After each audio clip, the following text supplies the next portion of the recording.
কথায় আছে নাকি ভাত ছড়ালে কাকের অভাব হয় না। এই কথাটা যদিও অন্য প্রসঙ্গে ব্যবহার করা হতো, এটুকু মাথায় রেখো, ভাত টাটকা হোক বাসি হোক পচাও যদি হয়, কাকের ভিড় তো হবেই তার খিদের জ্বালায়। দাঁড়াও এবার আমি একটু আমার ইন্ট্রোটা দিয়ে নিই। সো হ্যালো ভিউয়ার্স, আমি নেল আর্টিস্ট পাখি। তোমাদের আমার কাজ কেমন লাগে অবশ্যই জানিও। এবার আমি একটু খুলেই বলছি কি, সমাজ সেবা করার জন্য না আরো অনেক জায়গা আছে যেখানে সত্যিই ওদের সেবার দরকার হয়। তোমরা তো ভাবছো কম দামে নেল এক্সটেনশন করিয়ে সমাজের অনেক বড় সেবা করে ফেলছো।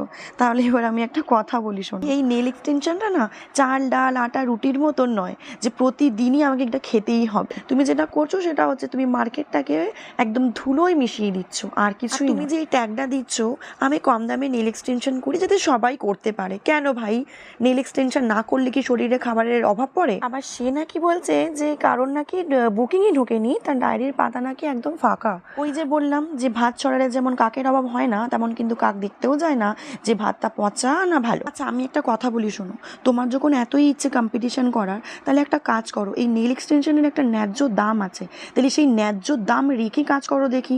এবার দেখি ক্লায়েন্ট কাদের কাছে যায়, তোমার মতন সো কল্ড আর্টিস্টের কাছে যায় নাকি আমাদের মতন আর্টিস্টদের কাছে আসে। তবেই তো খেলা জমবে, তবেই তো হবে মেন কম্পিটিশন। প্রোডাক্ট বা কোনো অফার কেউ কারোর বাবার ঘর থেকে দেয় না, এটুকু তো আমার জানা আছে।